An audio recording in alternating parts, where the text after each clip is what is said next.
ఇదో 5 years back జరిగింది. 5 years నుంచి ముచ్చటగా 3 సార్లు కలిసిన ఆ అబ్బాయిని. బట్ ఆ అబ్బాయి సినిమా ఇండస్ట్రీలో ఏ ట్రైలర్ అయినా నచ్చినా, లేకపోతే ఏదన్నా ఒక కాంట్రవర్సీ బయటకొచ్చినా, ఏదన్నా ఇఫ్ జస్ట్ ఇన్ కేస్ ఆయన అటెన్షన్ గ్రాబ్ చేస్తే హీ కాల్స్ మీ. ఏదో ఇండస్ట్రీకిలో జరిగే పనులన్నిటికీ నేనే బాధ్యత, నాదే బాధ్యత అన్నట్టు ఫోన్ చేసి స్ట్రైక్ ఏంటంట్రా ఇది ఏంటంట ఇది ఏంటి అసలు ఈ స్ట్రైక్ ఏంట్రా అని ఆగస్టులో ఫోన్ అరే ప్లీజ్ రా అరే నా వల్ల అయితే జరగలేదు భయ్య ఈ స్ట్రైక్ జరుగుతుంది కొన్ని ఇవి అట్లా అప్పుడప్పుడు జరుగుతూ ఉంటాయి ఇట్లా. నిన్న నాకు ట్రైలర్ చూసి he called me and is like Shanti చూసాను అన్నాడు. శాంతి చూసావా ఏంట్రా అది? అదే శాంతి అని వచ్చింది కదా అంటే అన్నప్పుడు కొంచెం మాస్ అన్నమాట.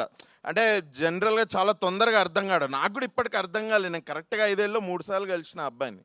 ఏంది ఈ అబ్బాయి నేను నెంబర్ ఇలే మా ఫ్రెండ్ దగ్గర నుంచే బై ఫోర్స్ తీసుకున్నాడు. తీసుకొని ఒక 3 ఇయర్స్ బ్యాక్ కాల్ చేశాడు. అప్పటి నుంచి ఈ కీప్స్ కాలింగ్ మీ. నిన్న ఫోన్ చేసి శాంతి చూశాను అన్నాడు. ఏంటి ఏమైంది? ఎవర్రా శాంతి ఎవరు? ఏంటి మీ ఫ్రెండా ఏంటి? కాదురా అది వచ్చింది కదా అది ట్రైలర్ అది బాగుందిరా అది చూశాను ఏం సినిమా రా? అది మీ ఫ్రెండ్ ఉన్నాడు కదా యాక్ట్ చేశాడు కదా బాగుంది అది చాలా బాగుందిరా అది. అరే ఓహో నువ్వు ఓం శాంతి శాంతి గురించి మాట్లాడుతు అదే మరి అదే దాని గురించి మాట్లాడుతున్నాను. ఏం నీ తెలీదా? నేను తెలుసురా చూసా నేను కూడా బాగుంది ఇది. అబ్బాయి నీ ఫ్రెండ్ కదా అంటే ఫ్రెండ్ అవును మీరు కలిసి సినిమాలు తీశారు కదా అది అంటే అవును బ్రో అది ఏ సినిమా ఆడికి ఏది గుర్తుండదు. నేను అడిగిన ఇంతకీ ఏ సినిమా రా మేము చేసింది ఏంటి ఏ సినిమా?